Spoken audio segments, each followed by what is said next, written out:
Hello, ladies and gentlemen, and welcome to the next installment of our Android tip calculator tutorial. Now, where we left off last time was we just finished making the UI for our app using XML. But now that that's set, we need to make the UI actually do stuff. Right now, none of the buttons or the edit text do anything. We have to make them interact with the user. And to do that, we need to use Java instead of XML. So open up your project, go to the source folder, go to the package you defined, and open main activity, if that's what you called it. And since I'm assuming that you have no Java or programming knowledge at all, I'm just going to go ahead and describe everything that was automatically created for us by Eclipse. This is the code that Eclipse basically always makes for us when we create a project. Let's go over it line by line. Now, if you didn't know, a computer, for most programming languages, will go from the first line and then go down line by line, doing things in order. So that's the way we're going to think about this too. The first line says, and these purple words are keywords. So the first one is package, and then the description of our project file directory. Package describes where our project is and how it's organized in relation to everyone else's project. And this information here is used mostly so that if you make code that you want other people to be able to use, you can tell them the package and then they'll be able to use it. Assuming they also have your source files, obviously. So it's not too important. Let's just move on to the import lines. Now, if you click this button here, it'll show all your import lines. Now, okay, so these are statements, and a statement in computing refers to a sentence that tells the computer something. And import statements are sentences that tell the computer where to find certain bits of code for you to use. So there's lots of pre-made code that the Google developers made for us about Android. For instance, there's code about menus. But before you can use the Google code for menus, you have to import the code from somewhere. And the place you import it from is the Android library. And this is the package location for the Android library. This is the Android library, and this is the part about menus. So before we can use menus, we have to import the code about menus, and then once we do that, we can use the code that has to do with menus. And you notice that if you hover over anything in Eclipse, it'll usually tell you what it means. What it's supposed to. Stuff like, I don't know, sometimes it does. Maybe my computer's just too slow. But yeah, normally if you hover over stuff, oh, there we go. It'll give you information. But anyway, let's go back to, so that's what import does. It lets you use code from somewhere else that you haven't actually written. And since 90%, for like 99% of code that programmers write is actually other people's code, it's very useful. I'm sorry, I'm gonna get the phone.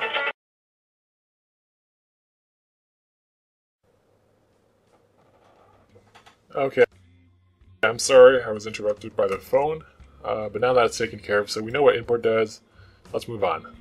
Public class main activity extends activity. This is sort of a big one, and this is going to be the focus of this episode. Okay, let's talk about classes first. Now we know what objects are already, right? I talked about that in the UI section. Let's talk about classes. A class is basically the blueprints for an object. A class describes a hypothetical object. Now, it's not actually created yet, it's just a hypothetical thing that has certain methods and attributes. And then using these set of blueprints, these instructions, you can create or instantiate a bunch of other objects. So, to give an example, maybe we have a class called person, okay? And this person, this class, has attributes like height, weight, and age. And it also has methods. Again, attributes and methods we went over last video, or last section, so we won't talk about them again. Methods like walk, talk, eat. Okay? Now, say we want, now these things might have default values, or they might not. They might be empty, or they might have default values. Doesn't really matter. These are a set of instructions. It's not an object by itself. It is just something that describes a hypothetical object. Now, using these instructions, we can create many objects that are people. So we can quickly create a bunch of stuff based on these instructions. And again, the proper term is instantiate. But not all people are the same. So give me 1 second. So we created 3 objects based on this class, and we can call them Jim, Pam, and Mike. Now Jim probably is not the same height as Pam. He can be maybe, I don't know what units this is in. Nothing really makes sense, but whatever. Pam might be 80, Mike might be 90, okay? And then maybe Jim is 200, but Pam is only 100, Mike is 150, and they're all different ages too. So as you can see, even though all 3 of these objects were built from the same class, they're different because they have different attributes. So basically, they're different people, but they are all people, if that makes sense. They are all created from the same base class, so they're all the same type of object, but they're different versions of that type of object, okay? And even the methods can be changed to do different ways of walking and different ways of talking. So you don't have to change it. It has default values, or it might not, but if it does, it has default values. And if you don't change it, it'll also have the default values, but you can, if you want, change your object when you make it to have different values than what the default instructions say it has. So that's what classes are. It is basically a set of blueprints that lets you instantiate objects from it. And yeah. And if you don't quite understand yet, don't worry about it. It's not something you get right away. It takes some sleeping to get over it. And I also, if you want, you can read the written version of my website, which might help you understand it better. There's graphics and stuff. But for now, let's look at this. The first keyword is public. Public refers to whether or not something can interact with something outside of that class. Or it says whether or not an object can interact with other objects. We're not going to worry too much about it. The opposite of public is private, and related to that is protected. They're all the same kind of keyword. We're going to ignore this keyword right now because it's not important for the tip calculator, but we'll talk about it when we make the next tutorials. Class, okay. Main activity. This says, okay, well let's look at the end first. Right here we have fancy brackets. You'll notice that most lines in Java end in semicolons. The ones that don't mean something specific. With brackets it can mean a couple of things. One of the things it could mean is that we're defining something. And in this case that's what we're doing. We're defining something called main activity. And what is main activity? It is a public class. And what about this public class? Well, it extends activity. Okay, so, and the definition ends when the brackets close here. This bracket corresponds with this one. Anyway, so what does extends mean? Well, we already know that... Now let's start over. We already know what inheriting means, right? We talked about inheritance in the last episode, or the last section. Extends in your head is roughly translated to inherits from. So our public class main activity, which is what we're creating here, or describing, or defining rather, extends activity. What does that mean? It means main activity inherits from the activity class. And the reason we're able to use activity is because we imported the code in the Android library about activities. If we didn't, then Eclipse would get mad and it'll say you have to import this. So yeah, anyway. So in other words, main activity inherits from activity, which means main activity has all of the methods,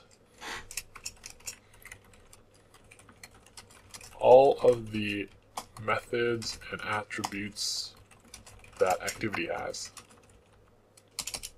Okay? So that's all that means. It means we're creating or we're defining an activity or a class that's public, and we're going to call it main activity, and it's going to inherit from the activity class. And so it has all the methods and attributes that this default Google activity has. If you're wondering what an activity is, the activity is, it's basically like a window in your computer.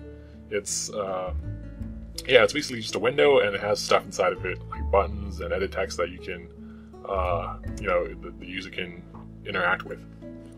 So, and it's the base object that your programs are going to be built around. Okay, so we're going to define it in these brackets. How are we going to define it? First thing we're going to do is @override protected void on create blah blah blah. Okay, let's look at this line. @override. Now I said that when you when you create an object, when you create an object, you inherit all of the methods. One of the methods the activity has is onCreate. And onCreate is a piece of code that runs automatically when that activity is instantiated. Now, I already told you that when you inherit code from another class, you don't actually have to have it be exactly the same. By default, it will be the same, but you can specify it so that it'll be different. And the way to do that is to put @override above the code. So when you say @override onCreate, you're saying, okay, I know I inherited onCreate from activity, but I want a different version of onCreate for my main activity. So I'm going to override the default onCreate, and I'm going to override it so that it is defined such as this. And again, you see the brackets here defining what we're going to override it to. So instead of the default onCreate method that activity has, we want it to be replaced with the specific code that we wrote. And right here, protected, again, don't worry about it. Void, should I talk about this? Okay, really quickly. The method can either do something or tell us something or both. If it tells us something, or if it doesn't tell us anything, then it returns nothing. And returns means tell us. So if it doesn't return anything, you just put void. And the onCreate method, it just does something. It doesn't tell us something. So that's what we put here, void. Void means nothing. Again, not very important, so it's sort of don't worry about it. Override, onCreate. Then right here we have something in parentheses. This is an argument. Methods have arguments which we can give to them. So sometimes when a method needs to do something, it requires more information, and we can give the method more information by putting it inside of these parentheses. And then that information is called an argument, and it's called we're passing an argument to the method to help it do stuff. So forget this particular part here. Don't worry about that. But you'll see an example of it soon. Okay, so the next line is, and again, what's in this code block here refers to what we're replacing the default onCreate that we inherited from activity is going to do. First line is super.onCreate, and then an argument that you don't have to worry about. Super.onCreate. The keyword super means run the piece of code that follows, run the version of the piece of code that follows from the parent class. So a parent, when we're talking about classes, refers to the class that you inherit from. So when we said main activity extends activity, activity became the parent class of our main activity, and main activity became the child class of activity. So that's the hierarchy relationship there. When you say super onCreate, we're basically telling it to run the onCreate method from your parent class. In this case, our parent class is activity, so we're saying run the onCreate version of activity. And at this point you're going, wait, that seems counterintuitive. We just said we're going to override the onCreate method of activity, and the first thing we do is just to run the onCreate method from activity. And the reason we do that is we actually want the default stuff that activity does onCreate. We want to do all the stuff that normally does, and then we also want to add some stuff. And the way to do that is, say you're going to override it. Oopsies. Say you're going to override the thing, and then the first thing you do is run all the things that it runs by default anyway by using the word super. Then underneath it, say all the special, unique stuff, the specific niche stuff that you want your main activity in particular to do. Okay, hopefully that made sense. So that's what the first line means. And the second line is the unique thing that we want to do that activity does not do by default, and that is set content view and then an argument. This is an example of an argument that we actually care about. The set content view method refers to, or what it does is, it sets the UI of your app to, based on the information it finds in a document that you pass as the argument. So the argument we pass is r.layout.activityMain, and that refers to the res folder, the layout folder, and then the activity_main.xml. So that's the argument that we pass to setContentView, and then setContentView looks at that file at that location and says, okay, I'm going to use this XML file. I'm going to create the layout based on this information. Okay. So that's what that does. And this process is referred to as inflating the user interface. Inflate.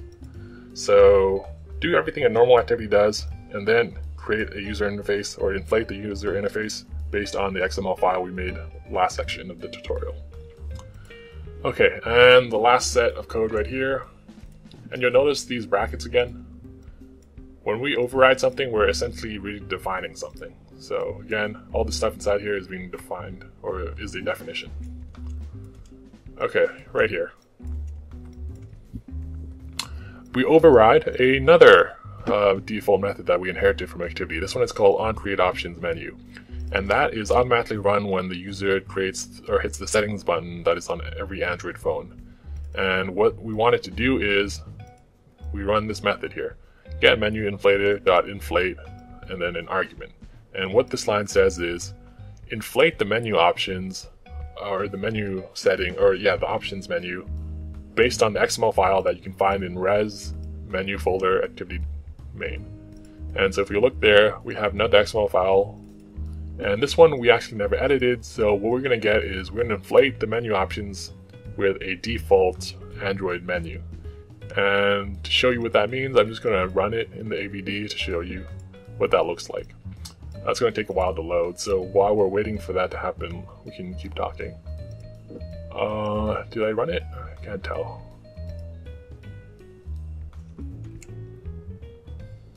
Is it starting? I think it's laggy because I'm recording. That and the AVD is laggy by default. I'm going to click one more time to make sure. Okay, there we go.